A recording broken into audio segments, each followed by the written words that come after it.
Okay, I'll call to order our March 11th, 2026 PROST meeting.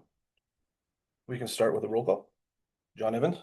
Jesse Roper. Morgan Buckelman. Sarah Brown. Joe Burke. Billy Cooksey. Rebecca Daly. And absent today at the moment, we have Robert Sussman. Do we have any public to be heard on non-agenda items? Just to work with you on projects. You already took care of the one I was thinking about. In case you guys didn't know, I went to the Kiwanis meeting it was quite a while ago now, and we were going to work together on the bike fix stations, but as the town has already gotten that under wraps, we are going to look to work with Kiwanis on maybe a future project.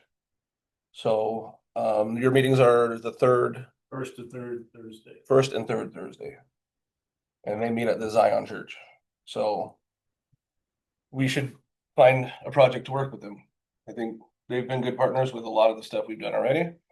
Fishing derby, always there. So we should make some effort to find something. I think it'd be really important. Get us back together doing some more stuff. Absolutely. So Got a few off the head already. Yeah. Do you want to expand a little bit on, This year we got project? I'm working on bike radios. Hopefully it's gonna go down. The resource officer wanted us to do it at each elementary, because last year we only did one. And it looks like. Richard, you can come up here. No, it's okay. Does everybody Looks know like it's Richard? gonna go through at Rice, but Stone's gonna. The other projects we were trying to get with was a peace path. And they have stickers they put in the hallway or in the playground. And that's teaching kids how to resolve disputes with fighting. I have templates for US maps. If you get a place, you want US map put, they're 16 by 17 feet. We've done a couple in Fort Collins. We're doing Mother's Day planting at the Boys and Girls Club. We plant their raised beds. The other stuff we do, Taste of Fort Collins, but that's not going to be done in September this year. I moved that. We work pancake breakfast in Cheyenne. That's a really good event. We're always looking for kids. We built a comm room at Rice. We added equipment this year. What kind of equipment did you guys add? Some punching bags and other stuff. We've invested about $4,000 in that in about 2 years. And it seems they enjoy it. They just approached me. They want some rocking chairs, anti-rock chairs, but the ones they pointed to are $200 each. That's kind of pricey. I guess they have a bunch of kids that rock. Basically, they just have runs, but the way the design is, I think they'll still go over backwards. So I've been going to their PTO meetings once. We're involved with the food bank. We just moved the food bank to the new building. We're always looking for projects. great partners over the years. Great partners. Kiwanis. And the ARS went after us because our funding was from a brewery. So we have to spend 70% of our money. Until we prove to them we're getting money from other entities, but then Sparks Foundation is now called Wellington Star. It's no longer connected to the brewery, so that should keep the IRS happy. Okay, well, do you want us to brainstorm some projects, and we can maybe present them, have someone go present them at a Kiwanis meeting? Definitely. Because the US maps we've done at elementary schools in Fort Collins. Normally we get the parents, kids to paint it. And they like that. Now, do you paint that? Is that like on the playground or That's is playground. We use regular asphalt paint. So it stays. That's about $500 in paint. I love that idea. I had one in my elementary school. I did too. Years and years ago. I proposed both elementaries and the Boys and Girls Club, but the Boys and Girls Club, the blacktop in the front needs to be redone. Yeah.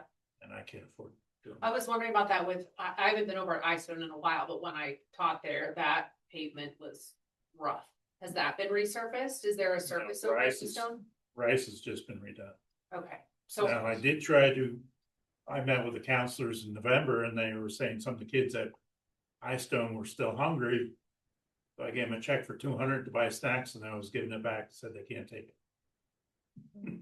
But then through USDA, I get a snack box for each school again the month.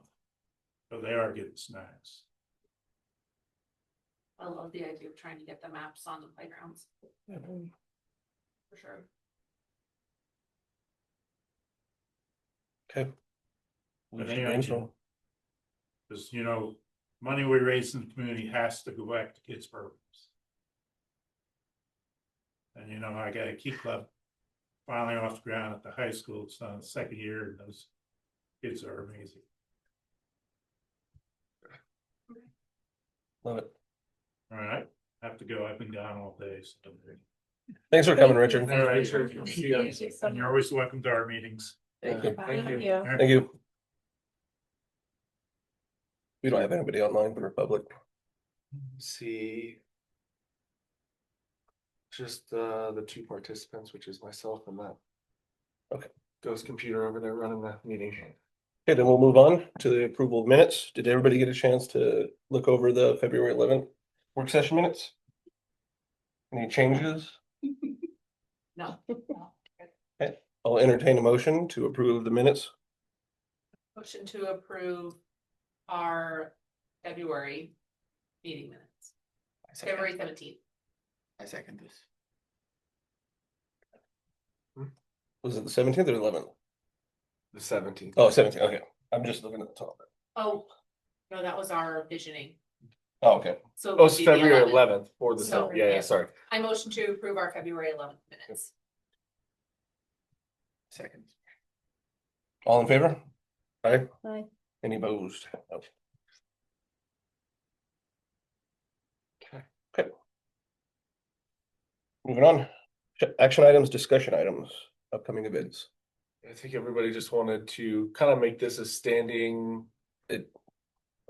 agenda, everything upcoming for all the events. Really appreciate everybody that threw their names on that list last time we had that out when Kristen was here. The support is absolutely massive. So just wanted to remind everybody this weekend, March 14th is at Centennial Park. No parade, but we'll have a bunch of stuff in Centennial Park. And I know Main Streets is trying to and will activate downtown. So it should be a pretty good event. If you all had the chance, this is the a revised map on here. So we will have tents down in this corner for probably just one. This will now be the area for like the town tent. So if anybody's gonna be there and volunteer, this might be where you're at. We'll have park stuff, we'll have the rec guide, the maps out, all the stuff coming up. You know, all of our flyers that we've got going on, as well as there'll be other town-wide stuff. So Jerry, our communication specialist, he'll be also working that booth. And then I guess this isn't the most, but this is where the safety and first aid will be. We'll put up a sensory tent on this side, and then we are gonna add, last year, I don't know if you guys remember, but we did have Highland Games come, so they are gonna come again, and they will be on this side. This is all approved. This all just got approved on Tuesday, and I had this all in the packet already, so it just kind of got updated, but I just want to let you know, this will all be roped off for the Highland Games. They understand that they can't do like the big, huge, long pole toss, but they are gonna do demonstrations and some of their activities over on this side. Noting that we'll try to keep the sensory tent far enough away. It'll probably be down here focusing going on towards the south. The one thing that we have coming up right now is with the weather, we're not 100% sure that we're going to be able to put up our inflatables. They have a very, very low wind rating. They have an extreme amount of weight that needs to be put on them. Even with that weight, especially the big ones like the lava run, it's like suggested a light breeze, which is 15 miles an hour. 20 miles an hour, they say you should take it down. They're expecting gusts of like 40 miles an hour. So I just approved, which isn't typical protocol. Absolutely, we don't know. I mean, it's going to be like 60 degrees, but there are potential for gusts starting tomorrow into the weekend.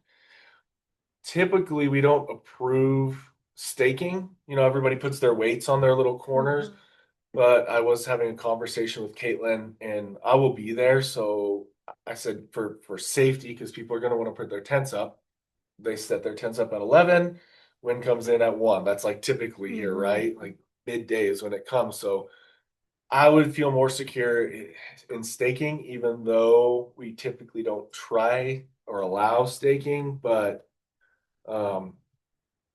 my stipulation is 2 feet off any path so that we don't hit lateral lines. I'll mark the main lines and nothing more than 8 inches long. So hopefully that'll stay. We understand if you hit a lateral, it happens. Like that's just kind of unfortunate because we can't mark those, but we can mark the main lines so that people stay away from those. And typically they're away from where the any staking goes. So we're kind of doing some talking about rec contingency plans if we can't put up, because we're going to do the lava run and also axe throwing, but we'll see if we can just get more yard games out there and have them ready. We'll still be prepared to do it in case weather changes, but we don't know. So just kind of wanted to give an update on that. Not much we can do about that legally, but What time are you thinking for setup? I think staff is getting in, I believe at 10:30, but it wouldn't be necessary for people to come probably until about 11:30 or 12, maybe the last hour of setup to make sure everything's good and be ready to just kind of be around and promote pros. So remind me who signed up for that. I looked at it today, but We have soccer, so I'm I'm out of town. I We're can't going to Steamboat. I'm hoping to come over. Okay. I mean, I gotta be at the shop. it honestly, if it changes to just mostly yard games, 2 to 3 people is all our staff needs to do that, and then just kind of support. I believe you have really good volunteer from Main Streets to do all their booths and everything. And just a side note, we've been really continuing to work on cleaning out the greenhouse right there. So we've been able to get some space for staging. Caitlin and then Kristen, we're out there with Melanie Murphy, kind of doing some finalization so we can actually get ready for events in Centennial and use that as a space. So that's been an ongoing process with all the documents that are there, but so setup should be pretty easy. Other than that, just for your knowledge, like there's no road closures. There's not going to be any sort of like street closures. We'll have the ADA parking where it usually is across from it, right in front of our building, all that kind of stuff. So the police presence isn't going to be like anywhere stationed. They're just going to kind of be cruising around. Same thing with fire department. They're, like anytime there's a parade, they're on the north and south side of Cleveland. So it's going to look a little different, but the presence will still be there. And then the goal is to activate downtown for the businesses too. So if you go promote, that's St. Paddy's Day. After that, the next thing we've got is Arbor Day. And that's just going to be very similar to all the other Arbor Days. We're just going to do that at Wellville this year. Eastside residents are very excited. Yeah. I'm hearing lots of comments being made from Eastsiders Good. that they know that it's gonna be on that side of Good. The rec staff and the park staff, they kind of switch off back and forth, but we've been really good at putting out A-frames. We've got a lot more of them this year, and we're promoting town stuff like the survey that's out right now, and and then all the rec events that we've been keeping them up for weeks. We had to actually go and find an A-frame that blew away with the last windstorm, but we've covered it. Either that or someone brought it back. I don't know. It magically appeared back at the corner of Park Meadows Park. So a little bit beat up, but hey, that's what they're for. Very similar, right? We'll have a tree demonstration from Bartlett, plant a couple trees, library will be involved. I don't know to what extent, but Ross said that they'll be there. Yeah.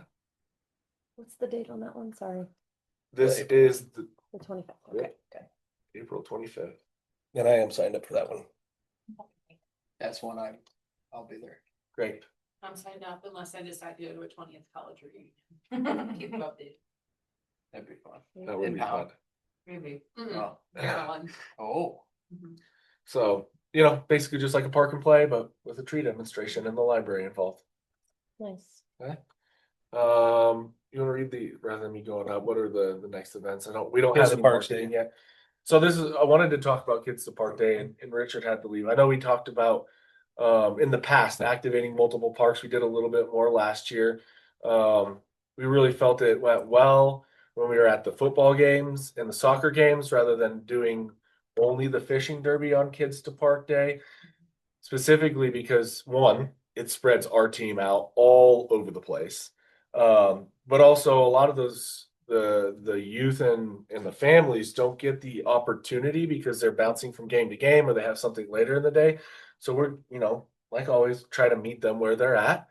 So we felt like that was good. We don't have 100% set parks except for Viewpoint and now Harvest Park where we'll be doing soccer. Obviously, there's thoughts from this group about any more, or that's about right. Sorry, Viewpoint and what? Harvest Park. I think it's better not to have too much. Where it spreads everybody out. And one thing I'll say is, I did have a little bit of a conversation with Richard. We unfortunately can't guarantee that water will be in at the ponds. For Kids to Park Day. Still kind of working through that. It'll be a little bit different this year. I guess it's full on information, but a longstanding employee with the town of Wellington has moved on. And he was the one that ran, you know, he had the relationship with North Pooter and he typically ran the water for the Wellville ponds. So myself and the deputy director of public works have gotten the rundown from him, so we'll be good to go with filling the ponds and keeping them full and, you know, using our allotted water rights. But we can never guarantee on the timing. And I don't want to get too far into that, but it kind of, you know, I need to work with Kiwanis to ensure that we don't have what happened last year where we had to move back and then move back again. And it was just like at the last minute. So I need to get a hold of Richard and really find out if CPW is going to be able to stock for us later into the year like they did last year or not. This is personal experience only, but my kids and their friends have been visiting the ponds and fishing daily. Like there's a lot of people out there. Mine too. Yeah, so like I don't know if that's normal or if it's just my kids have started doing it, Yeah. but there are always a ton of kids out there. There I was are. there yesterday and so cool. those poor fish, I'm like, you keep catching the same fish. Yeah. Like these poor fish. But anyway, Yeah. but there's a lot of activity. Water. We will get water the first day it's available. Yeah. And you know, it's interesting. Depending on how much rain or if we get any rain, it's almost counterintuitive. Like if it's dry, we'll get an earlier run because the farmers will call. And once we get our in priority rights, then we'll be able to start pulling water. It's if we get, you know, a crazy late April run like we had the last few years where it's like dry, and then, oh, hey, the farmers are okay. So they'll hold off because they don't want to have to start using their rights. So we jump on when they do. Yeah.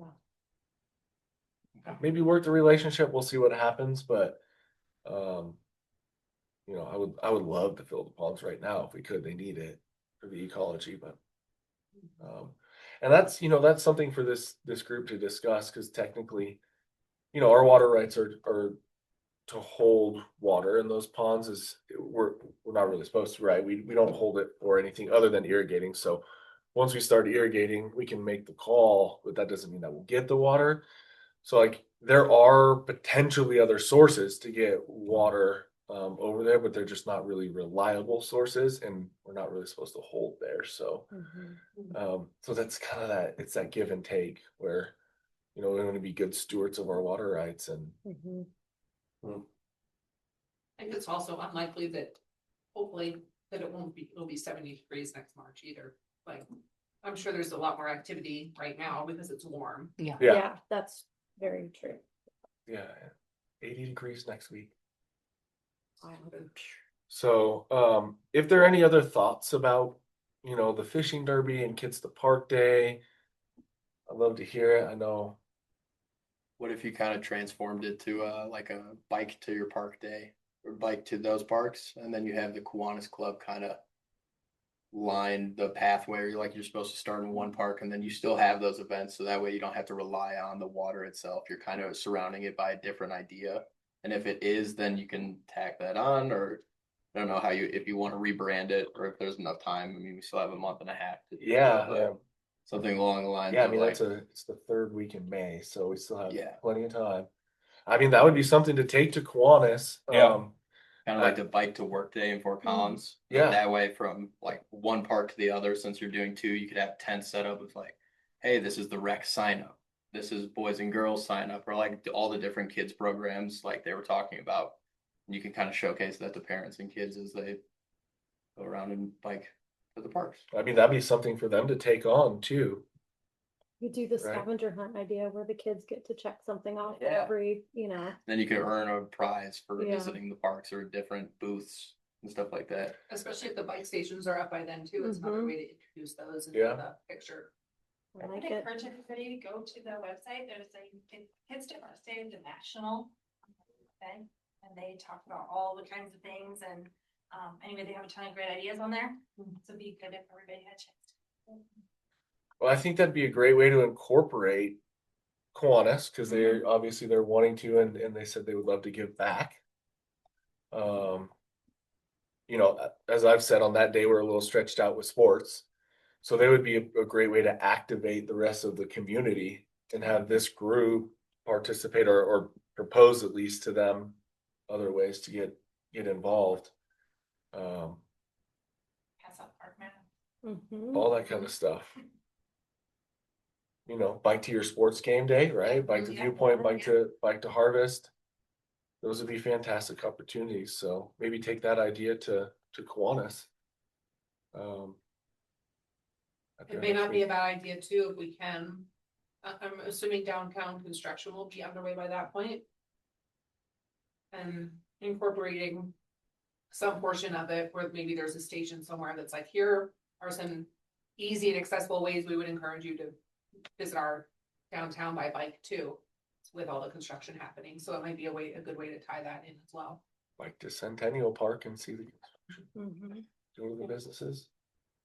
Will it be started by then? Storm for sure. Drainage, start, but mostly on Fifth. Mhm. So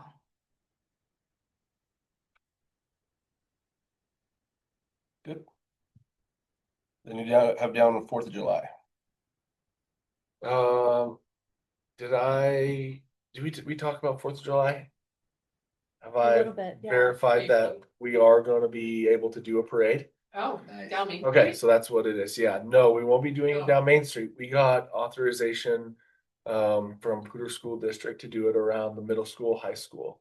Nice. So we'll be staging floats on the north side, and then the parade will be going down whatever that far north street is. I don't even know. And then the backside by the tennis courts, all the way down the far west side to County Road 64E.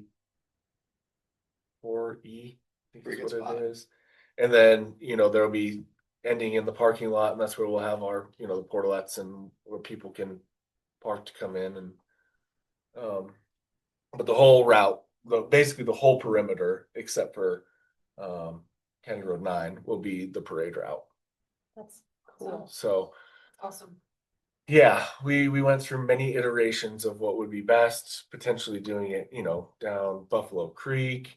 But does that get congested? How do people get in and out? We still want to try to activate downtown because we're still planning on having a festival downtown. Is that going to scatter people too much? And then also, with what we're doing with our, basically our 4th of July Kids to Park Day um, at the community park, it just kind of seems a little bit confined. So They're giving us the okay to do that, which I think will be pretty cool. I think it's Awesome. cool. I think it'll be awesome. Very So that's the update there. Once we get more, I mean, we're pretty good into the planning phase, but once we get a little deeper, we'll bring back kind of more schematics and maps and everything so we can talk about volunteerism and timing. Because that is, as everybody knows, for Parks and Rec and for the town, the biggest day. And we'll make it special. Great. It's awesome. Okay. Those are events. Moving on, Harvest Park, the soccer park. Yep. Mentioned that we are moving soccer to Harvest Park this year. So here will be our field layout. In the big bowl, we'll have 7U and 12U, and up top we'll have 9U and 5U. Our biggest question mark with moving it here, because the space is fantastic. There's a playground in between. It is accessible on the trails. It pulls people away from the library, which is kind of a bummer for the library, but it also allows us further in here to activate the baseball fields on the weekends, which we've never been able to do because they're on lockdown for our own programming outside of baseball, in softball, I should say. That gives us more opportunity, but the biggest thing is just the parking, right? So we're gonna end up doing a painted parking lot in this section of, I would call it ungrowable turf area with a bunch of rocks. And if you've ever been into that area, it's got irrigation, it waters regularly. It just, the soil composition is not great, but it also kind of has a natural gravel base to it. So it should be great for parking. It's going to be very experimental the first weekend because we got the okay from the fire department to use their lane. It's going to be in and out all the way down here. We'll have cones that kind of run and separate. It'll be one way around ADA parking on this side, that where the passenger door would open for typical ADA parking would open directly on to the sidewalk there. So it's all ADA compliant. We'll be putting our new shed next week up in this area away. So we'll have access to all of our equipment. The biggest thing is going to be trying to alert the public that if they're playing 5 and 9U, parking somewhere down here is okay.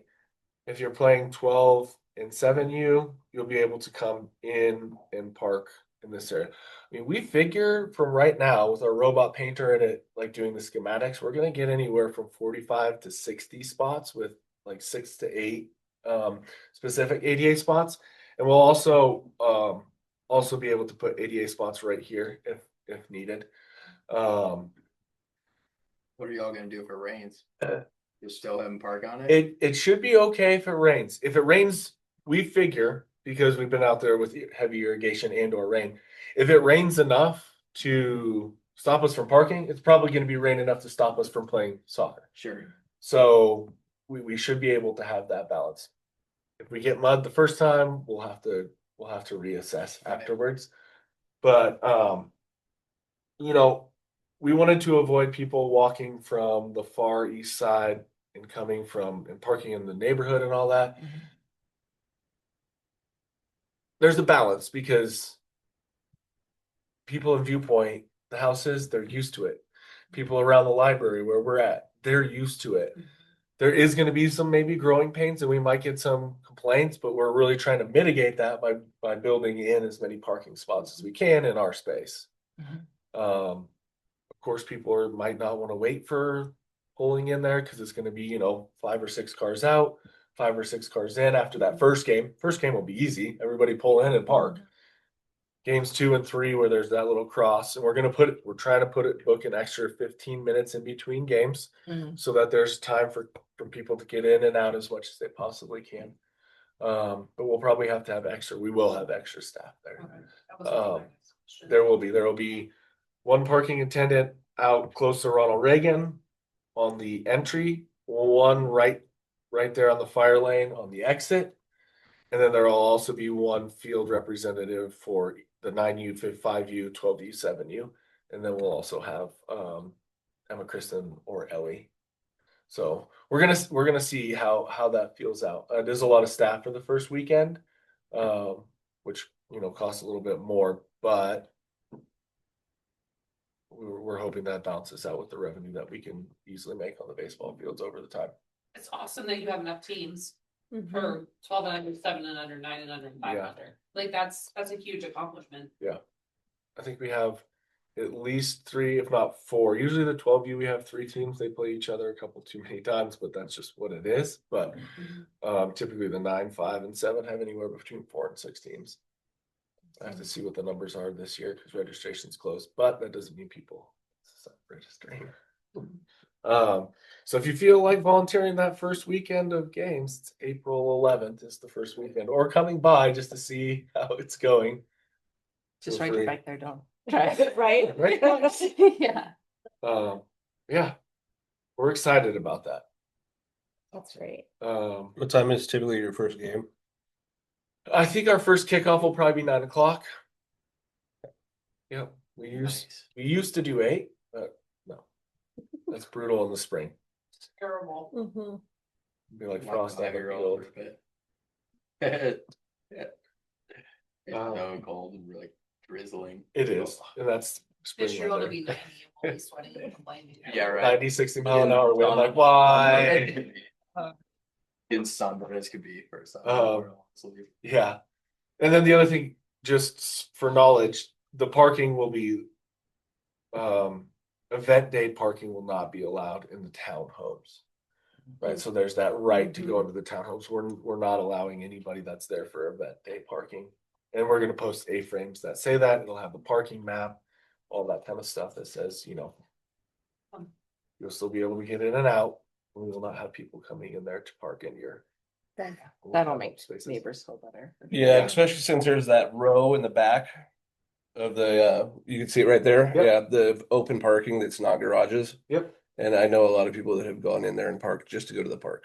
And that's kind of like one of those 50-50 because it is property at a curb adjacent to town property.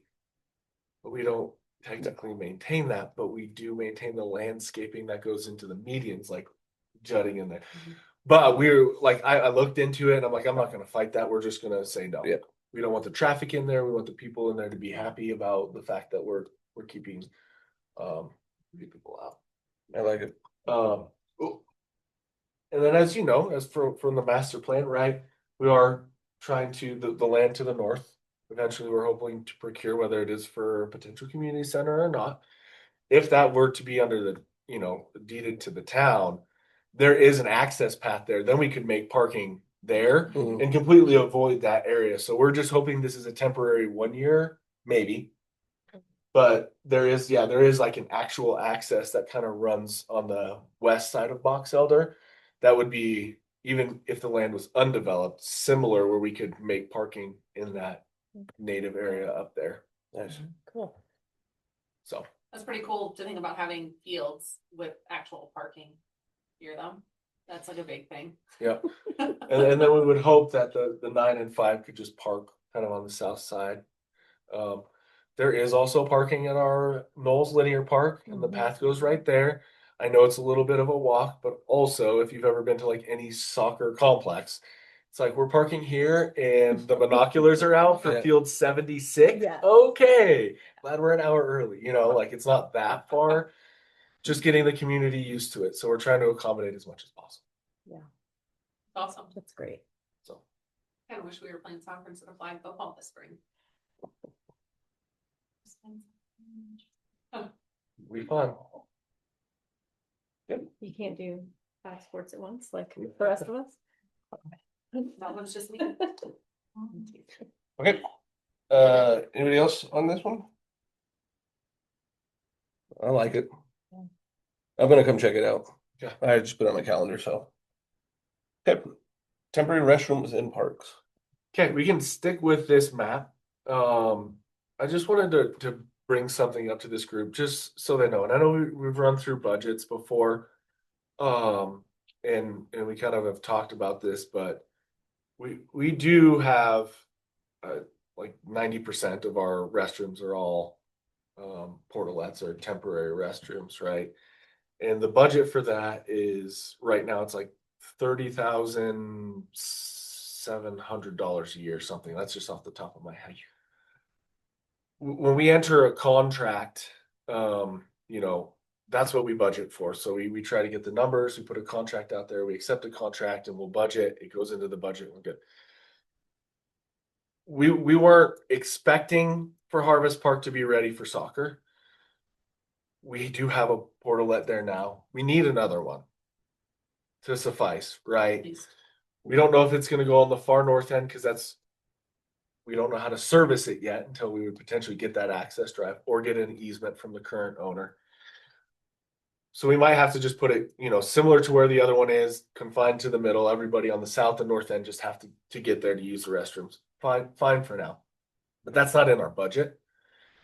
And that would probably add about $3,400 to that budget line, which, you know, that's a contract, so we know how much we're paying for that. Obviously, that line would go over.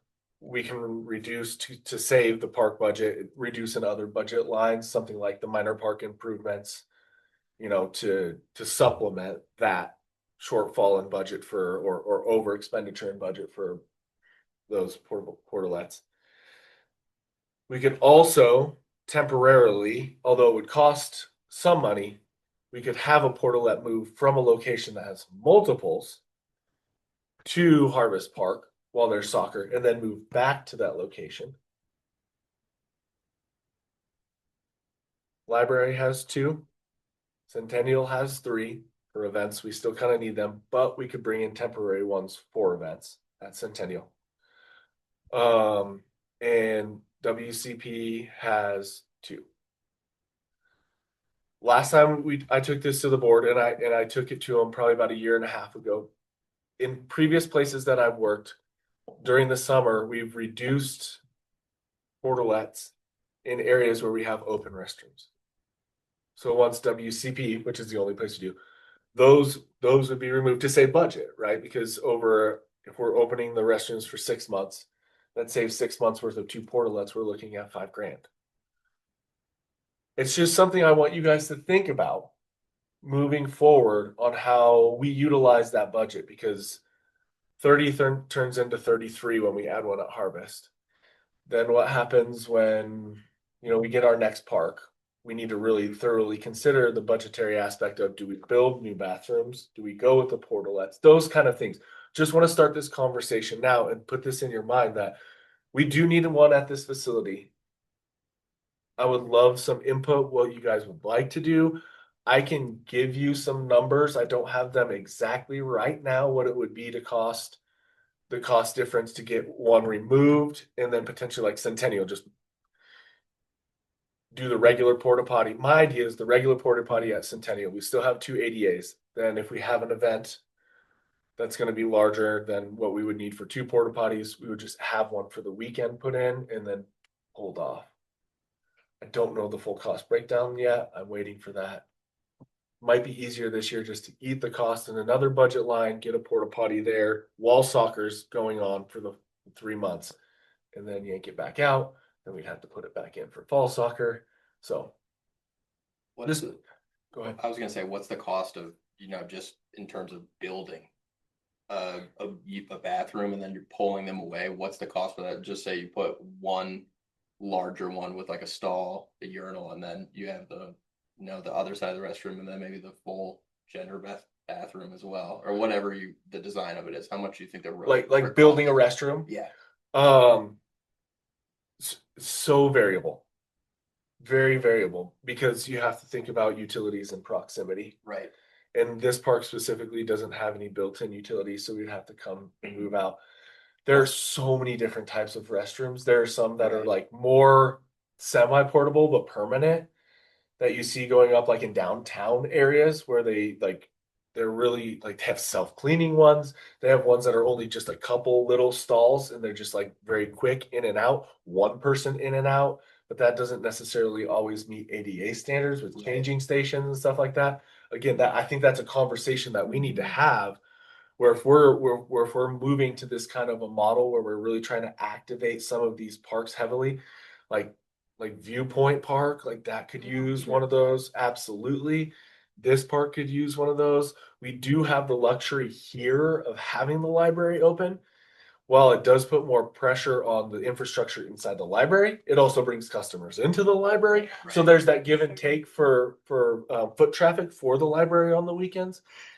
Obviously, we have the infrastructure built at WCP, but it's only for part of the year. So we're still using Right. porta potties for part of the year. So it's going to be a strong consideration moving forward when we look to upgrade parks, build new parks. So just keep that in the forefront of the mind. It's kind of like that PIP thing where it's like, do we temporarily do this? And I think we've got to a place where it's like anything that we build now has to be PIP. So we need to think about the cost in the long term of building restrooms. Any thoughts about like now, what I, should think about doing, having laid that all out? I like the idea of using the, Centennial had 3, obviously you don't want to pull it out right during events to bring it over to the parks. But switching them around from lesser visited for a necessity event like this, where you have so many people coming in, moving them around, saving the money to build more permanent structures in the future, instead of like taking away from the minor park build or anything like that. I don't know what that puts on you guys, or if you have to have that company come and pick them up and then move them, clean them, and then Yeah, move we 'em or don't whatever. touch. It would be the contractor. So I don't know if that Doing a costs money relocation fee. or whatever it is. My mind is more towards save the money where we can to build better in the future. But that's just for me, because I don't know, I like the standard structure. I would much prefer us have permanent, like work Mhm. towards really pushing permanent bathrooms in every park location. It's a necessity, and if we want people to visit parks and hang out, and we want to be able to utilize our spaces, then we put in permanent bathrooms. It's just how do we get there? So I don't see anything wrong if it's worthwhile and it doesn't cost us extra to pull from a location that's not being used as frequently. I think sometimes the portalets over at Centennial just get trashed because they're there. And so if we have the 2 that are ADA already, and we can really utilize the way it's supposed to be utilized, one of the ones that's at Centennial, other than when we have events, then we pull it. When do our restrooms over at WCP open? When is their open close? Well, usually in the past, we've opened them with the first activity. Okay, Right. So if we have like once baseball starts typically, or Which is like- adult softball summer. typically starts. Well, we have an adult softball tournament coming up in, I think like a month from now is when we start programming there. With the weather is nice. We're not worried about freezing. They're fairly frost freeze. They have heaters in them there and everything like. So that would put it like right on the same timeline as the first games of April 11th, to where you could take one of those and bring it over there if you're opening the structure already. We potentially could. So of all of the locations, I will say from Centennial 1 or from WCP, one of the 2, one of them's by the batting cages, one of them's by the tennis courts. We'll say there are a lot of people that still use those. And when I went to the board, they said, let's not reduce services. Let's keep it open because there are people that are walking the path. And they know that they're there year round. Conversely, the one in front of the pickleball / tennis courts does get complaints because when they, it's inevitable that when they clean it, there's some seepage and it gets onto the court a little bit, or when they clean them and they're there in the mornings, it smells.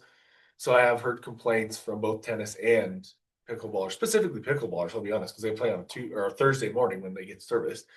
Nothing we can do about the service, right? They get there when they can get there. We service Thursdays so that they're ready for the weekend, Friday and weekends. That's fantastic. They're doing that. Pickleball playing in the morning, so it's just kind of one of those things where if we do pull from, let's do it strategically. Centennial kind of makes sense. WCP kind of makes sense. I wouldn't pull from WCP until we open the bathrooms. So, Yeah, because the park gets a lot. it does. From every which way, from kids to people walking, biking, the dog park. There's so much traffic through there every time I go. Right. And pulling from the tennis courts makes more sense because it's closer to the actual structured bathroom, Yeah. whereas the batting cages is a little bit off. But Yeah, the tennis courts are like Yeah, It's right, not that much right further across to the parking lot, regular path, yeah. If it's open. And it would be before I pulled. But I would say if you were to pull from Centennial, then the idea of getting one for the weekend for events is a good idea. Yeah, and that just puts more, one, it costs more money because you're bringing Yeah. in one and pulling one out, but it also puts just more coordination, cooperation, making sure it's there on time, all that kind of stuff. My thought was the tennis court ones, but I'm not gonna do this because it was, from the Board of Trustees, they didn't want to reduce services. I don't want to do this until we kind of have vote on it, but once we decide that that's the one or the Centennial one, I can investigate the actual critical numbers more. I worry, my only thing about pulling from Centennial is if we then have to pay them to bring in one when we have events and pull it, like that can't be cost saving. Right. Yeah. So we're just gonna end up paying more, and once the bathrooms are open, I would vote tennis courts at WCP. I would agree. I agree. Yeah. with that. Yeah. It makes the most sense logistically as well. Well, Oh, yeah, I don't know what we put on my. okay. I think it was put there because when the structure is not open, it's quite a walk all the way to, Yeah, Yeah. it is. yeah. Trying to remember, I'm like, cause the. Oh, the two south ones were really specific, like why we had them there. I couldn't remember that one. Right. And when the bathrooms are closed, you're like, you need it. Yeah. Sure. Okay. All right. Save that We're gonna- money. Do we want to vote on this? You move on? We can. It is an action item. Yep. Back. I'm trying to think of how we would word this.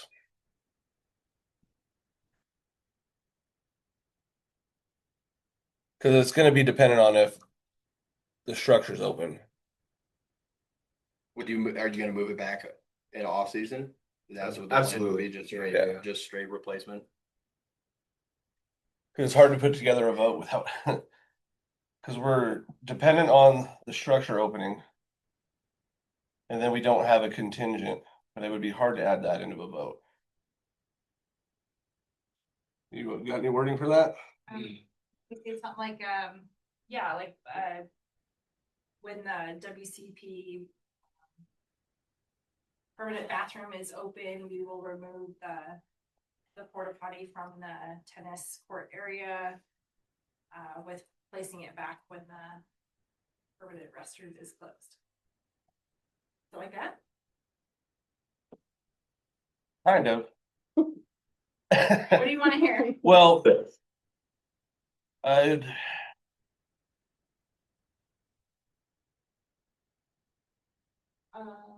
It'd be like a motion to move the restroom outside of the tennis courts at WCP. To the new location at Harvest Park for soccer events. Contingent that the structure is open, the permanent structure is open. And if not, then to be addressed at a future date. I don't know. It's like That's a tough one to come It's up like with. you're trying to fix a run-on sentence. Yeah. Yeah. You got any suggestions? That sounded good to me. Now you have to remember what you said. When open You move. can you can Yeah, say slow. you can say seasonally There you go. when the restrooms at WCP. I'm just gonna dodge the bullet and go, I'm gonna entertain a motion on this item. Beautiful.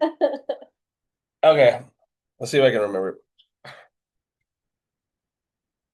I'd entertain a motion to move the restroom outside of the tennis courts at WCP to Harvest Park for soccer programming upon the permanent restroom opening at WCP. What I got? Second. You say No, I it's can't so motion. moved. Well, I guess I guess I There you can. go. Okay, Go. Now we need to. I second. there we go. And That was Favor? stressful. All in favor. What? now you gotta vote. Oh, all in favor? I was so lost. Opposed? You've done all our It's work. like I Yeah. did my part. John just tapped out real time. Yeah, that took a lot of brain work. Oh my God. Everything has to. Okay, Okay, moving on. appreciate that. Veterans Garden update discussion. Okay, I just wanted to bring something to this group. I had a conversation. I know it's not exactly tied to the Veterans Memorial, and I think we're gonna do a work session later, right? This isn't directly tied to the Veterans Gardens, excuse me, but we have a group that wants to bring in Yes. a moving. Got to get my notes at the same time. This is a reenactment.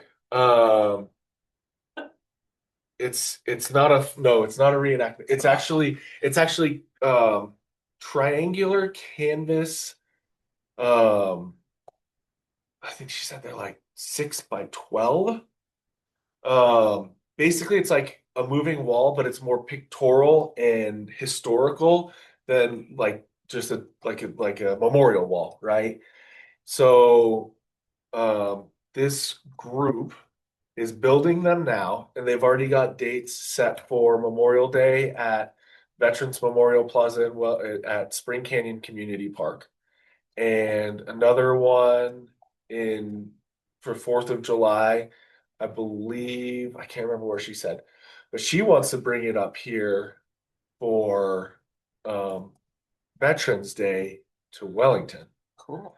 And my suggestion was that if we can work with Main Streets, because there's a Main Street market on Friday night, we could put it there and we could really try to draw a crowd that maybe we can get some donations for our Veterans Garden around that. Or if we kind of have a confined idea and get marketing out, that'd be a great opportunity to market along with this. There's zero cost for them to come up. The only thing that we would have to do is work with either a security company or LCSO to make sure, because they would like it to come up for Friday and still be there on Saturday. So it's there. And then I'd have to work with Main Streets to make sure we have the space because the market's there on Friday through Veterans. I think, yep. So it is, said Veterans. I'm sorry, Labor Day weekend. Jeez, this is my fault. I was gonna be My like, fault. No, my fault. That's my fault. Labor Day weekend. So I'm saying Veterans Gardens, Veterans Memorial. Labor Day weekend. So it'd be the 4th, which is a Friday, and then the 5th, a market on Saturday. So security would be our only cost, and it's almost constructed. I need to take this to Caitlin to see how that works, promote it more in town, like see where it would go. I just wanted to let you guys know that I just talked to her on Tuesday, but they're very vocal in the community. Are they local? Part of the VA. I can't. Say Liberty at the bottom. It does. Yes.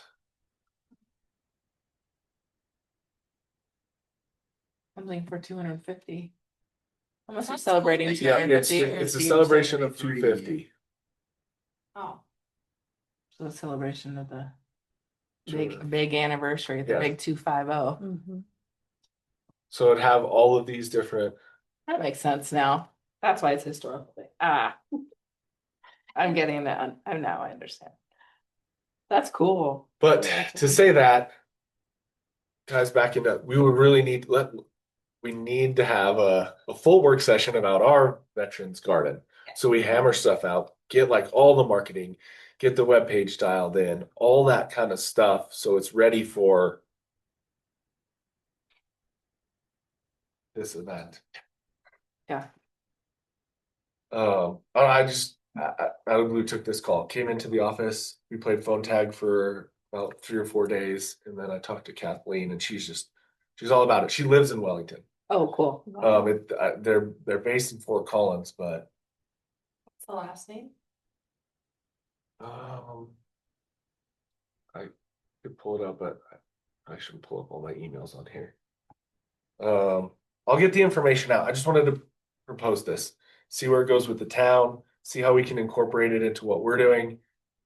It could also be we're going to be involved in a couple Main Street markets as far as recreation, so we could also make it like a pretty cool PROST event Sounds fun. that weekend.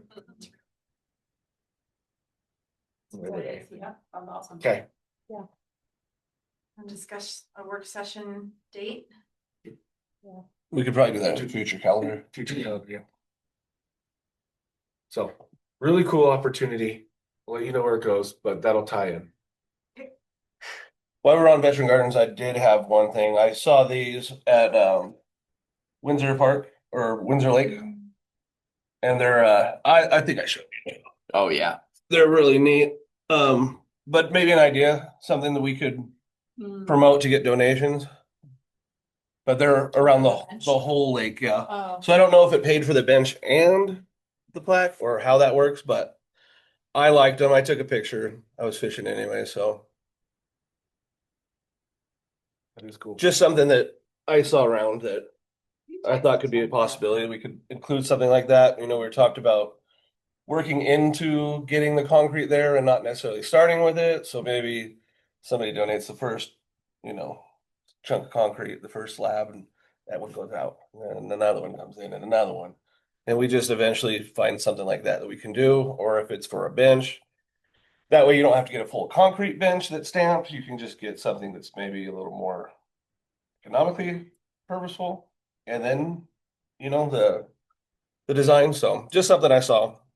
I've got a few other ones, but they're not veterans related, so I will show you those in my update later. Actually, I don't know if I saved those, so I take that back. I'll have to look. Okay. Cool. PROST Advisory Board recruitment questions. Okay. You. Does anybody have a chance to look at these in the packet? I do. I do. Yeah. I do have one correction.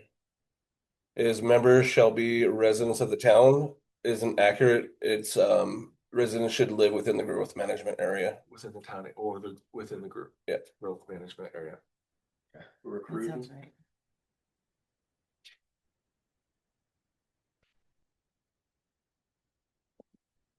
Um.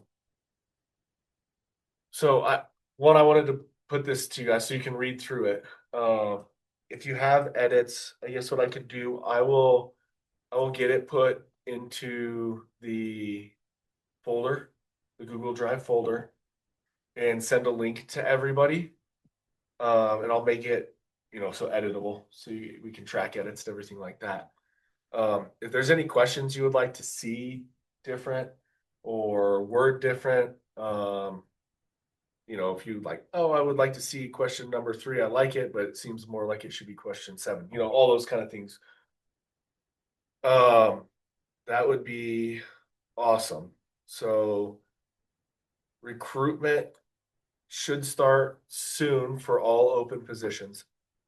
We have a couple positions currently on the PROST. We have 1 open and 2 that technically were up in January, but because we're going through a new recruitment process, those positions that are open right now or should be refilled by current members, those are going to be their term will be able to continue on until the position is filled. So if those on the board that were up in January would like to reapply, then all they have to do is just go through this process and reapply. But there's like, until this process kicks off in a few weeks, there's no worries about holding your position for the next few months while recruitment is open. That being said, we're really going to work hard because of all the different advisory boards. Ours is in January. There's 1 board that's in April. All their terms come up, and the other ones are all in June. It's the goal of the town, really, and the clerk to get them all aligned so that no matter what, there's no confusion. So all of the terms will end in June. Now I know that kind of goes against what we just adopted because we adopt new positions in January. So it's going to take some time, and we may, with that, need to just change a few things in the bylaws that say from January to June. And if that's the case, we will have to adopt those. Because we can't have a June term and then you switching positions and then halfway through the year, your term is up. And if you aren't on the board anymore because of that, then we have to re-recruit and find someone for that position. We shouldn't have to worry much about that this year. Maybe later into the year, we re-adopt that. But in the future, it's the goal for everybody to go in June. But if your position is current or not, you are fine on the board because of all the different changes and trying to align. So you'll be alerted when this comes open. So if you would like to stay on the board, and your position is open. There are two of them plus this Joe, one. he's not coming out saying it, but it's you and I's position. Yeah. Okay. Yeah, it's It you. was like, I No, know, I know. I'm sorry, this silly, making it weird. You too need to reapply. We'll need Got to it. reapply. It'll be, fill out the questions, all that kind of stuff. Well, And then be interviewed. then be interviewed and Yeah. all that kind of stuff. We're still trying to work on the process for what it's gonna look like as far as Board of Trustees attending. We're just trying to combine all this, because every board was different, not just with their appointments and everything, but they were also different with like who was sitting on the interview. So we wanna make sure that it is equal and fair for every. Makes sense. So nobody will be kicked off the PROST board without being able to reapply. That's it. Good. That's it. Yeah. I'll leave it at that. But so let's look at these questions. Let me know what you feel about them. And I'll let you know when it's posted. You guys are the only ones who do like good questions, by the way. All the other ones are not a ton of like word specific questions. So the fact that you guys are doing this part is even better because you already are better than the other interview processes. So I appreciate that you're even still continuing to try to improve it. Yeah. And it was approved of me to put this in here because it is gonna, once it's finalized, it's gonna go public fairly soon anyway. So and obviously we want your input because we want to recruit and retain. Okay. Cool. Future PROST calendar.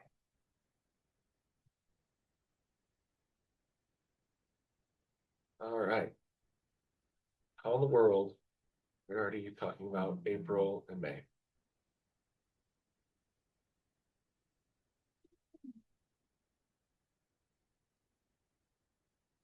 who is Brittany? Brittany is planner 3, I believe her title is with in the planning department Oh, under Cody. makes sense. And Okay. she is the one that is running the transportation master plan. She and Cody, but she's kind of heading up a lot of the efforts. That was on here from I think we put that on there very beginning of the year, right after we talked about combination between master plan and master plan. I'll make sure that she can still come if you guys want to. We can ask questions. Make sure we're all on the same page. Come with your trails question. Get updates. Yep. So I'll make sure that she can still come. We do have the park visit if we want to start those. Yep. East side. We did talk about the fact that since it's 3 parks, that might take a little bit of time. What else do we want to, besides the random things that I'll probably throw on here just to chat about that are going on in the department that I would like some information on? Anything specific that you guys would like to see? Will we need to touch base again on 4th of July? Probably need to touch base on all of our upcoming events. Yeah, events. Typically, we always have events in Veterans Garden. Although we don't necessarily need to talk about that next time if we set a date for Yep. a work session. So I think I'll that's put better, events on that's a there. better use of time for a work session. Yeah. Yeah. Unless there are any major updates.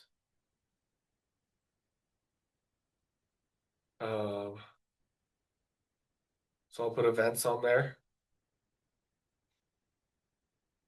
Highlighting 4th of July. Most of the other events up until the 4th of July are just kind of like maybe a quick check-in if anything's changed, or if something were to happen with Kids to Park Day where we're like, hey, Mhm. we are gonna do something in coordination with Kiwanis. Well, that would be the other thing that if we're gonna talk with Kiwanis about doing the bike to park day, then we probably need to touch base on that in April and Mhm. get that planned, because that's what, end of May, right? So that needs to be a priority. Kids to Parks in April. Arbor Day's April. Yeah, It's the third week of May. it's usually the third Kids to Park Saturday. Day is May 16th. Okay. Always. Okay. Yeah, I got it. I did put that in. Yep, so we have a movie that night too. Yes, there's a movie in the park that night. WCP.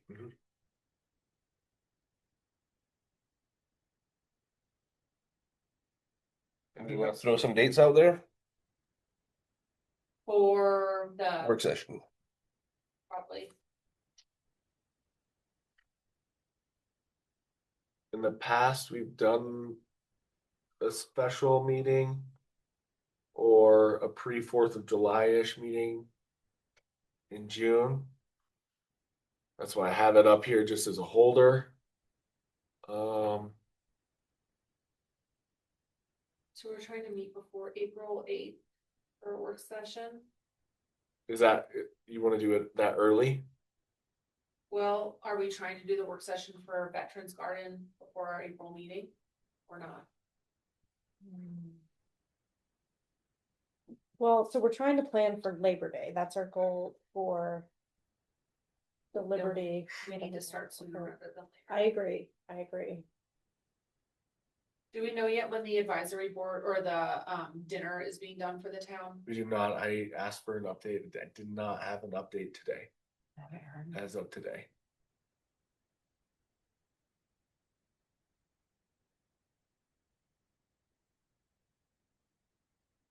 We could do the week before, April 1st. On April Fool's Day.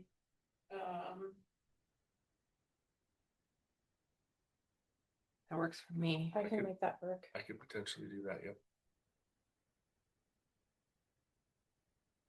That's it, April 1st, sure. Jill usually takes off this specific Wednesday for this meeting. He might have to work, but I can ask him.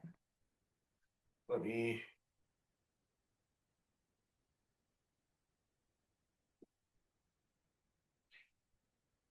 It looks like.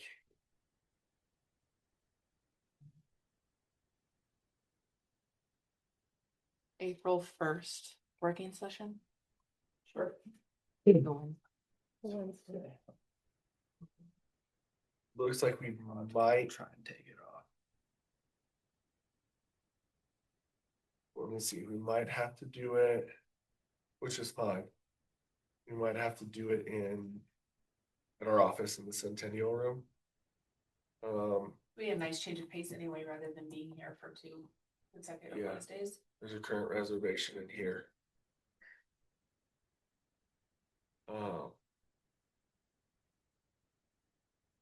Yes, I can book that.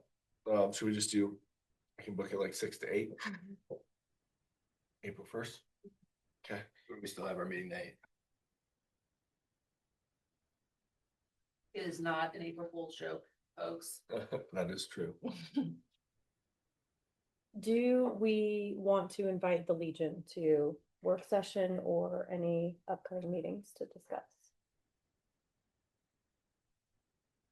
I think we'd always send an invitation.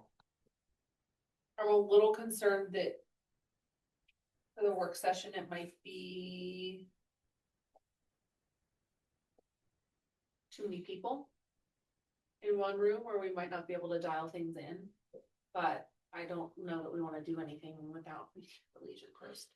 Well, I don't know. what I would That's just suggest my is opinion. maybe we do a PROST work session, then put it on the agenda, invite them to a regular meeting, whether that's the Absolutely. April meeting or the May meeting. Invite them, Cause both the April meeting and the May meeting, as we know, we're kind of cruising along. There's not a. We're visiting parks, right? We could just kind of make one of those meetings based around that. I think we should invite them to the meeting the next week. I just wonder if that gives us enough time. All the park visits. Well, I would just say to work on whatever comes out of that meeting. I just worry Have as we get product. closer to May. And we're getting closer to the summer and all of the other big events that are happening. And then. You know, if they have feedback and we've already pushed all of the material out. Then we're having to backtrack. Like if we need to get information finalized and printed and put together, then we probably want their input before we plan on doing that. So I would push for them to go on April 11th. But that's just my opinion on that. I think it's good to have other feedback if you guys feel differently. I just wonder if a week is enough time to take information, turn it around. And have it presentable. That's my only thought, but Do you guys wanna meet on the 25th Could- instead? could meet. To give an extra minute, extra week? Between that and the April meeting?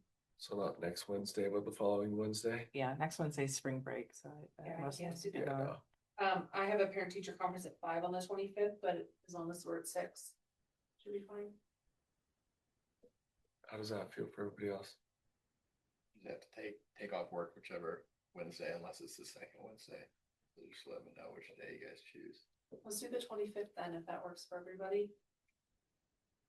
Then it gives us that time. Okay, I can do that. I can make that work. Okay. John, can you? Yep. Let me see if I can. We get this put in the conference room right now, so. So March 25th, not April 1st. Yes. Correct. Is it better to do it a different night with your schedule, Joe? If it's concerned about getting work off? Monday night and Tuesday night are free for me. But it doesn't matter to me. Okay, we're taking a night off. I could not do Tuesday the 24th. I could do Monday the 23rd. Mondays are tough though. Do we wanna bid into that? It's up to you guys. It doesn't matter to me. I'll just ask for a switch. I'm not available the 23rd. Yeah, let's just do the 25th then. I'm the only one that has to do anything for it.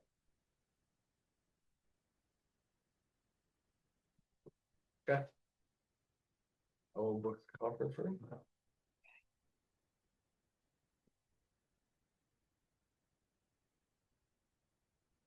So you're staying still at town hall? I think so. I think it's a Okay. little more intimate. I think Yeah. easier for me to hook up to that screen there. Okay. If we need to record it, we can just put the owl up there and 25th at 6.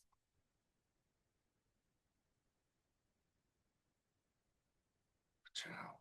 I have to run. That's all. Yeah, I think we're pretty much getting it right. If you guys need anything, let me know.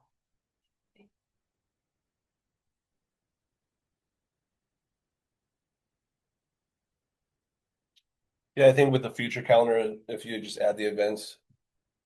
And. With the work session prior to the 8th, it'll give an extra week in between. And we do the invite with. Legion. On the 8th, add that to the schedule. I kind of want to leave enough time with the Legion, because you know, when they came in last time, they had a lot of good input. I don't really want to crowd that day with too much more. If you guys are okay with that, The 8th? yes. That's perfect. Too. So should we still have Brittany then, or not? Double Feels like guess. 2 big topics, yeah. Right.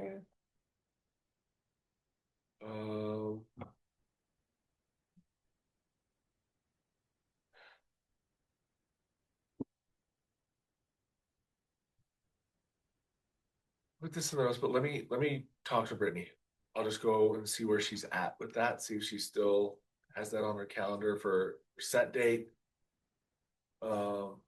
She might be able to move it to May. I mean, maybe they don't have any good updates. I'll talk to her and see. What's the time frame look like on that transportation master plan? I think they're closer to adoption in like July, August. Okay, They're so if we about had, 3 or if we 4 had months to move it behind to us. May, we'd still be ahead of the adoption at least. Yeah, I mean that does kind of close in on our adoption time with the board, because I would love to get, if we can get that draft. I mean, that's another thing that we're gonna have to consider is looking through the draft as a team too, you know, before we go to the board for draft and then adoption. A lot coming up. So maybe keeping these open as much as possible, getting done with the veterans and then kind of leaving it open for May, June. Might have to have a special reading in June of just us in the draft before adoption. After we take it to the board for adoption, we'll see how that looks. We could also push our park visit out. I feel like some of these other things might be a little more important. Yeah, Push it out until May. Yeah, we just shift everything June. down. just depending. Yeah, Because I mean, there is a legitimate shot that at that April 8th meeting, if we have those guests, we might break into a work session afterwards, at least for an hour, to discuss the draft if we get enough information from Barry Dunn. Okay. So that's a month out from now. I would think. Originally, I was thinking that it would be May, but after talking, it could be that April 8th meeting, and I could push for that too, to give us what you got, so we can start editing it. So now we're saying potentially Brittany, Barry Dunn, and Legion in I April. would just say it would probably just be the Legion if we get the master plan draft or Okay, somewhat of information right before the draft, that we would just do the Legion and then break into a work session for 45 minutes or so just to look through the draft as a I team. see, okay. Yeah. Okay. is everybody okay with that one? Okay. Moving on, announcements. To me first. You love us. Yeah, you guys are amazing. Appreciate you a lot. I was hoping to give some sort of directive on when the dinner would be, but I don't have anything there. We are starting some places with irrigation right now. I will be hopefully meeting with North Pooter and going over there and seeing what it looks like for water at Wellville the next week or so.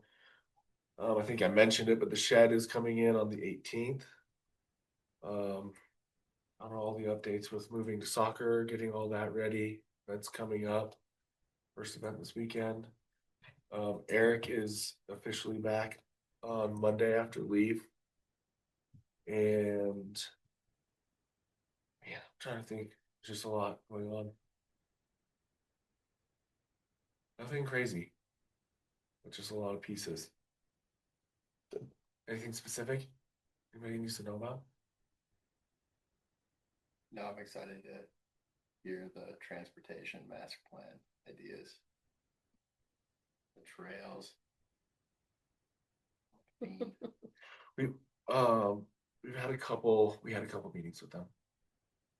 I've met with Brittany a little bit here and there, but there was a combination meeting with Barry Dunn and their team, FHU, and it went really well. Like we're all on the same page with trails specifically and accessibility and stuff. So,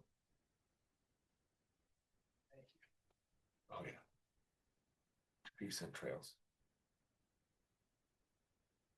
Yeah, bring your trails question to that when we do get around to that. Yeah, There's a lot to do with transportation and trails, so and I've got a few of my own, so I'm ready for it. has anybody seen the finished trailer on the west pond at Belleville yet? Go check it Oh out. gosh, we were just there. It's awesome. I didn't go. Fully concreted. The west one. It'll be cool to see the transportation master plan kind of overlaid with the hotspots that have done laid out on that map. I think it's really important, and I hope that that was one of the big takeaways when we met with the trustees too, of like, that's a huge area of concern, is connecting our community. And so I think it'll be really good to have that ongoing conversation. How did that go, by the way? It went well. I thought it went real well. Yeah. Good. I got really good feedback from town staff, trustee members, everybody that participated. Very done. HS, all of them. Very good. Good. Any members have updates? Anything you want to talk about? I didn't find what I was looking for. I thought I saved, but I have a good video of that Willow Bend Park in Loveland. It's an all-inclusive park. If you haven't been, check it out. It is amazing.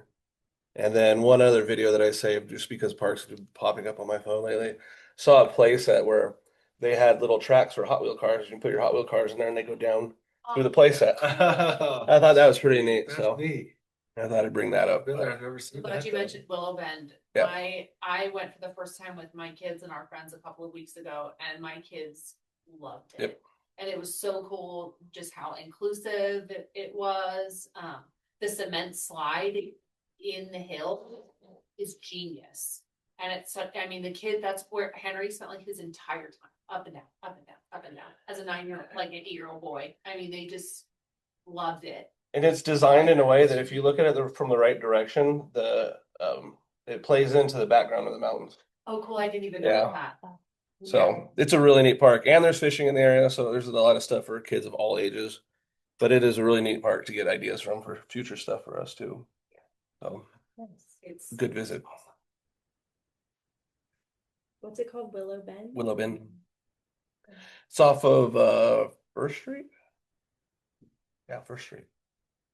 Yeah, they have the basketball courts right next to it too, and they have some like lower hoops for the younger kids and some bigger hoops. It's pretty solid.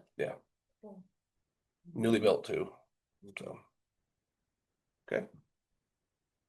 Anybody have anything else? The only other thing, and I, we haven't really looked at all at our, like, what are our plans for the year when it comes to looking at how to utilize our budget and our minor park improvement plan, like that part of our budget. And so I want to make sure we're not dropping the ball on something we could be working on. I know that while everything's under the works with our parks master plan, it feels like that's kind of been our big focus, but I just want to make sure we're not missing something that we could be doing or utilizing that for. Don't bite your tongue. I see you over there. I try to have a meeting, if I were you guys, have a meeting about the budget and where money comes from. And have more of a breakdown, understanding of that, right? Sometimes the budget is different over the years. So a budget understanding meeting might be great. And then also a planning. But it might end up being 2. And if we do a budgeting meeting, I'd like to bring back some of the previous budgets that were approved and probably for the last, 5 years, because I think that there's some things that have been shuffled that maybe need to be explained. Not as in there's anything wrong with it, but on why we moved money to certain funds out of other areas. Because with the finance director coming in at one point, we did move like certain pays for employees to different areas and stuff like that, just so the budget made more sense. So being able to look back at how it used to be and how maybe more streamlined it is now, and then also seeing again where money comes from, it would be a good idea to look at those. And I guess I did have one more ask, because I do kind of want to know how much money we have in the in lieu fund that we were given when people don't want to do the whole parks. So I'd like to see what we have in that, if that's a possibility. So we know that if there's something that any of us see, or there's something that makes sense for parks in Wellington, that we can have a discussion about it and make a suggestion to the trustees. Why don't we earmark that, maybe separate, like Laurel said, from just looking at what projects we can take care of this year? Why don't we separate that into, like late August or maybe at the August meeting or September meeting when we're going through budget season? So that like all that stuff is confined. And fresh when we start working on budget. Right. Yeah, I mean, that might be like another work session. I don't think it'd be a bad work session, especially, and that would also give us time to get our spot filled. And have that as a fresh. For sure. Like when we make sure that our board is fully fleshed out and we have all the people bought in and ready to move forward. We've got our parks plan approved, our Yeah. parks master plan approved. And then we can sit down and say, okay, here, we wanna hit the ground running next year when we get started, and we wanna know exactly where things sit. So a Yeah. budget overview would probably be a real good choice for that. We could do, just trying to think. It would be smart for us to do a couple of those, honestly, because a budget overview, absolutely. And I do like John's idea of bringing past budgets into account. But also maybe a follow-up meeting that is just like looking at next year's budget as well, because I'll be honest, that's a lot to take on in one special meeting or work session or. Or we're through a lot of our events by that time, like once we Yeah. get through July 4th, then we have a couple of months to settle into like August, September, maybe even October if need be. And then it's, Yeah. Yeah, because October is usually when we do our presentation to the Board of Trustees. Because adoptions usually, what was it this last year, November 18th? I remember the date right, is when the budget was adopted, 18th or 27th, can't remember. So I would say September, October, maybe even August, but we should just earmark maybe some projects this year with that. I'd like to see us go to the trustees after that master plan's adopted and just hammer a project right into them right off the bat and have the money already there. So we can say, you just adopted this. We want to get our, some progress going right away. And then the money's there. So I would hesitate to spend anything before we got the plan in. Yeah, That makes sense. but if you guys want, we can earmark some stuff, and that Yeah. doesn't take very Yeah. long. Mhm. And then, also, just depending, we'll have to see where financials for the whole town are. So we do pull off general fund, so.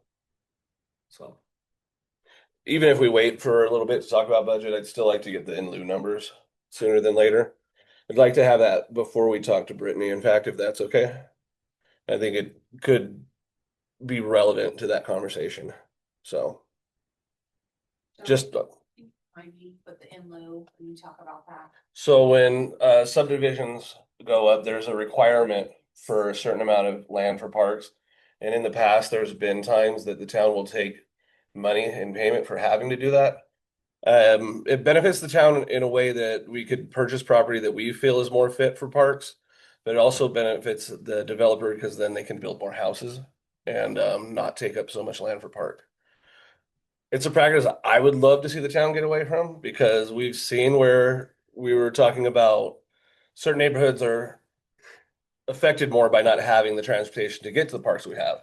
And if we would have required a certain size park to be put in that area, we wouldn't be seeing some of those deficits that we're seeing in the master plan that was presented to us. So it isn't really in our control, it is absolutely town control, but it is a request the developer has to make in, I think, his plans to the town. We were asked to vote on that.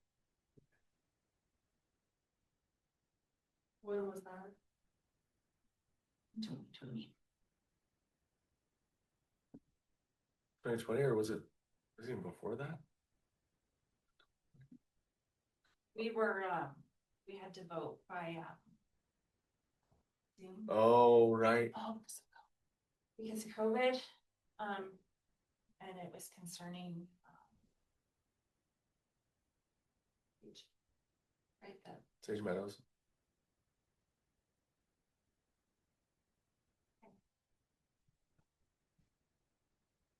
But we do have money in there, There's been others before that, yeah. just to, everybody should have a really good understanding.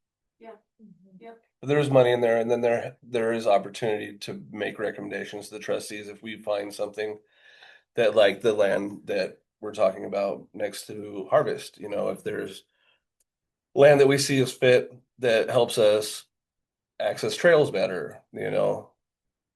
There's things that, I mean, even buying easements can be done with that, Yeah, the money's supposed to go toward. but it's all set aside for parks. It's restricted. Yeah. Okay, But nations of like, hey, But it'd be nice to know what we have, so then that way I'm not saying go on Zillow and start hunting down property. I'm just saying, you know, if something makes sense, yeah. Yeah. already. Yep. So. Yep. Okay. Anybody? I think our yearly calendar just filled up. Well, one more thing, well, I guess it's two-part. Did everybody get binders that wanted one? And is that a best practice that you guys want for new members coming in? I don't think How I can you still- reduce frustration? I didn't think about it, but just, I've organized and there's a lot of great stuff in there. So if we feel like we can print off of that, there's, I think everything we need is in there. it is, yeah. I think even a simple binder that has like the introductory and a reminder on how to access that sometimes is nice Yeah. too, where Oh, it's just gotcha. like, hey, this is. And the bylaws. Yeah, Yeah. these are our bylaws, this is like our calendar for when we meet. These are our board members and when their terms are up, you know, it doesn't have to be big, I mean, it can be a very slim binder, but if it has the essentials and then reminders, I'm like, hey, this is how you access the Google Drive. Yeah. That It's a great idea. I think Yeah. would be really, really Okay. nice. I think it's really important as we onboard people there almost needs to be like an onboarding session, essentially, and I don't know that it needs to be the whole board. But I think it's gonna be really important to get people caught up, because there's so much information, I mean, even for me, I'm like, there's still a lot I don't know. And, you know, I think we just wanna make sure that people know kind of like what our vision is, what's the most recent thing that we tackled, what did the last year look like?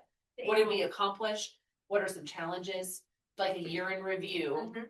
even if we can summarize, not Jesse, not to add word, but maybe that's something we can do as a whole, as a board too, before we Yeah. get ready, is like, it wouldn't be a bad idea for me being new to the board to know like, hey, this is what we've done in the past 5 years. This is what we did in 2020. This is what we did in 21. If we can work through that together as our group and have that as like a year in review print that goes in the binder. You Yeah. guys have annual reports going back to 2014.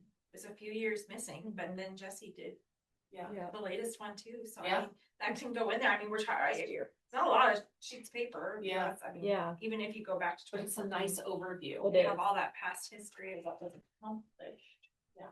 And And what has been high on our priority list for year after year the after year. priority list, Yeah. that's good to have in there, maybe some just general things like what your policy is on commenting on social media. I know that's like a big thing where people are like, am I supposed to say anything or am I not? I wanna say something. Just, I mean, anything that would be helpful for a new person.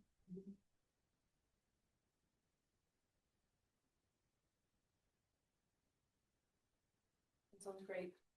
Sounds like we need to start being bi-monthly. Yeah, a little, I mean, it does feel that way sometimes, where it feels like we just don't have enough time to get, you know, it's like we almost need one meeting and then we almost need one work session a Yeah. month.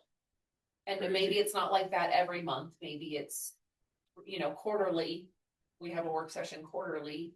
But if we're gonna try and accomplish things, especially as we get a new parks master plan out, I don't want us to lose momentum and get bogged. I feel like sometimes we just get bogged down and that's like, we can't. Mhm. We should discuss that further, including more work sessions. Especially when we are now more than we have Yeah. recently. We had a lot more before, but they kind of went away when we lost traction on certain projects. So if we can gain momentum and we can bring these projects in and talk about veterans gardens, and if we meet with transportation master plan with Brittany and we see that there's somewhere we can make some real progress, then yeah, I definitely agree we should be putting work sessions on the calendar as much as we can. So I to be think if a work discussed. session can focus on a specific project and we can dial it in, then we have the steps to kind Yeah. of move forward. It's a lot, but there's also a lot that needs to be done. Yeah, and as we discussed before, getting those larger items talked about in a work session where we're not spending hours here. We open more time for our guests and for having, the Legion here or, some of the smaller things that we can talk about, just getting the bigger stuff into work sessions. Yeah. Mhm. So I like it. One direct unified idea for a work session. Budget. Gardens. And I mean, there's no reason we couldn't make it as October or probably not August, start of the school year, but like a September meeting every year, and that's our Mhm. budget Yeah. discussion as a work session is probably a smart idea.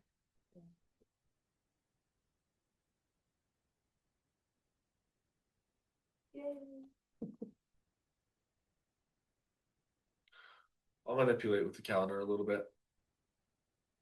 Okay. See what it looks like. Versus our internal budget calendar.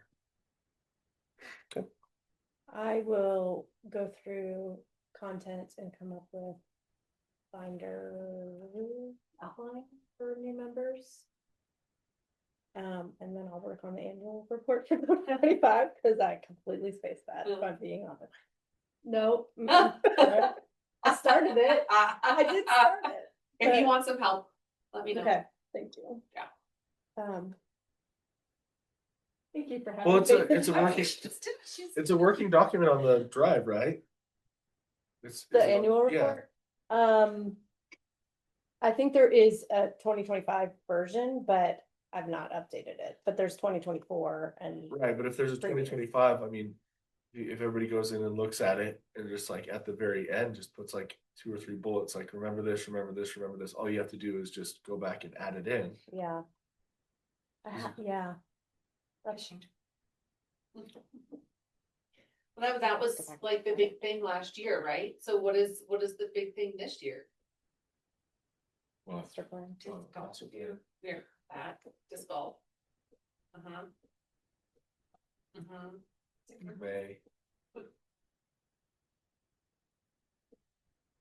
Which would be pretty sweet if those were up before we did that bike to park day. They might be. I'll give you updates. But I had a meeting with Avery. That's a good update. How about that? Jeez. And we're shooting for sometime in May. Get that put up. Yes. Okay. Okay. I guess we can adjourn at 7:39.